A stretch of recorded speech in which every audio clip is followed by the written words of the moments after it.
years, almost day and night, working on this and then on the book, is because, as you probably know, not many people know that there was a GI movement. And of the many historians and political scientists who teach about the war and the Cold War and the politics then, and Ken Burns and all the others, oh, they may say a thing or two about some GI who changed their mind, but they don't talk about the GIs and the veterans who went out to build a movement that became so robust that in the end, Melvin Laird came back from a trip to Vietnam and told Nixon, "We've got to withdraw the troops in order to save the army." That's the size of the movement, the power of the movement that you all built. And I figure before I hit the grave, I'm going to do whatever I can to spread that word. We're going to go to universities, and we're going to cajole, and we're going to convince, and we're going to embarrass those scholars to talk about the GI movement whenever they talk about the Vietnam War. Hey.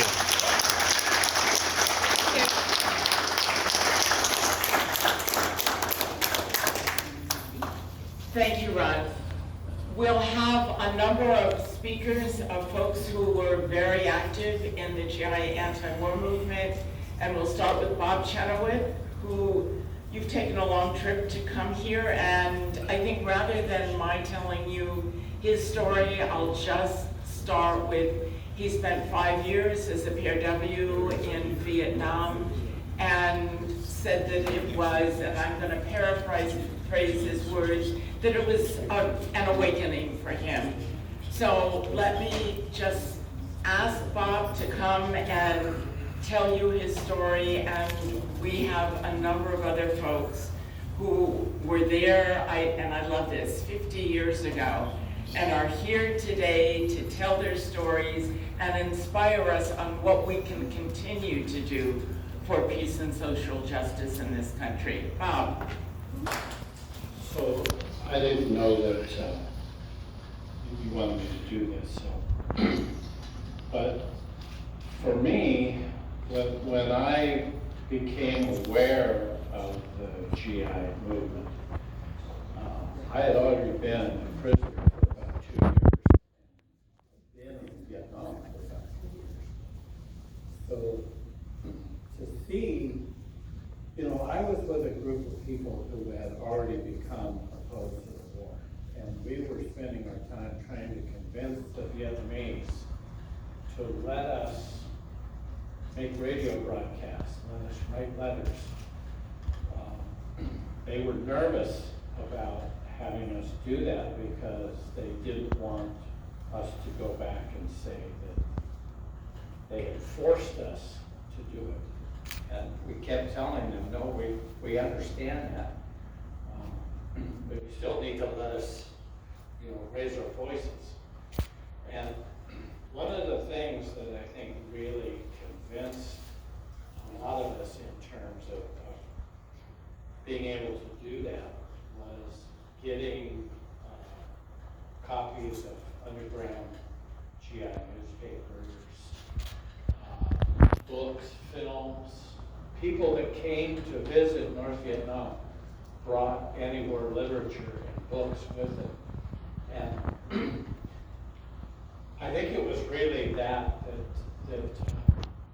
convinced us that we needed to join with other veterans.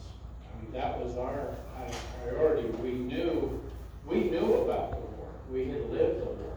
And we knew that the veterans, especially VVAW and these various other GI movements, they also knew because they had been there.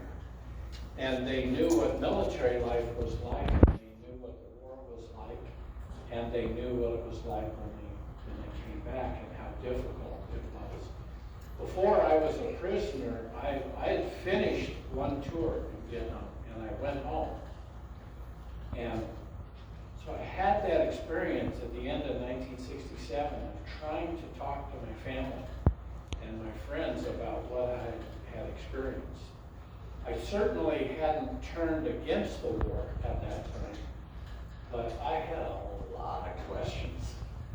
And what I couldn't get from my family or from my friends was an understanding of what was actually going on. So, as a prisoner, what it really came down to for me was being able to add all this up, my own experience, reading about other people's experiences, and having just the understanding that we were on the wrong side. Very simply put, we were on the wrong side. Obviously, there's a lot more going on than just that.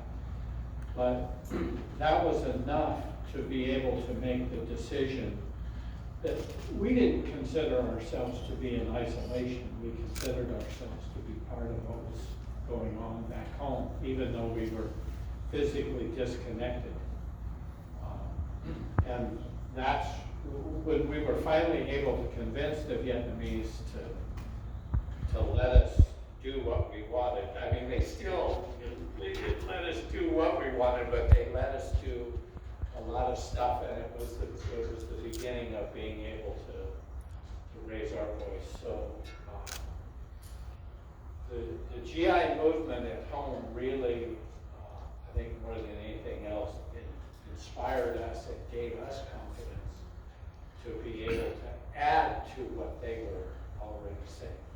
For us, it was difficult to try to convince people about our treatment, because they had been told over and over and over again how brutal the Vietnamese were, how bad the communists were, blah, blah, blah, blah, blah, blah, blah, blah. And we'd seen it all in Korean War movies, we'd seen it in movies about the Cold War, and all this sort of thing. So it was difficult to convince people that the stories they'd heard were just stories. It didn't have anything to do with reality. And, you know, everybody here knows about the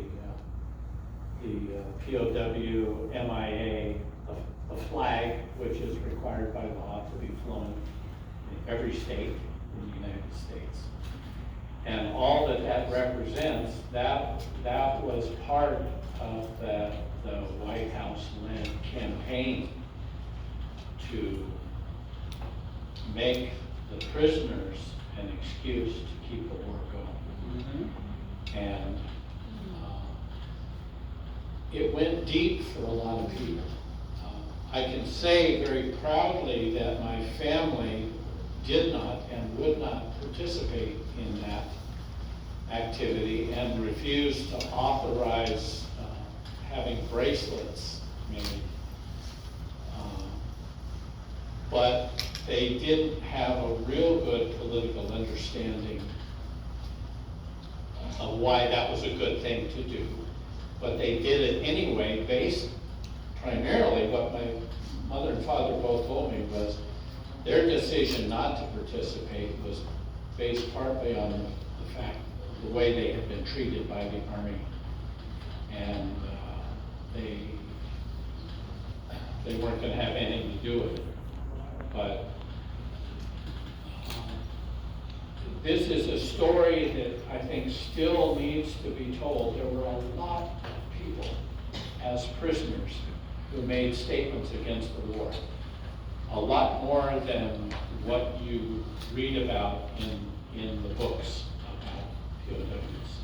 You mostly read about how they found religion, how their faith kept them going, how they talked to each other with the tap code.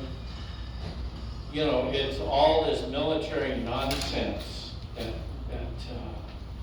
has added to the confusion about what the POW experience was like. And I have to say honestly too that it was different for different people. I mean, I had a very different experience than say, a pilot who was shot down in North Vietnam.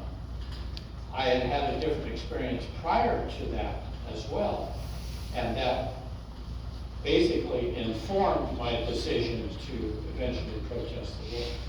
A lot of these guys, especially the guys that went to military academies that were officers, and most of the pilots were, in fact, all the pilots were officers. So for them to change their mind or to really look honestly at their own role in what was happening, very, very hard for them to do that.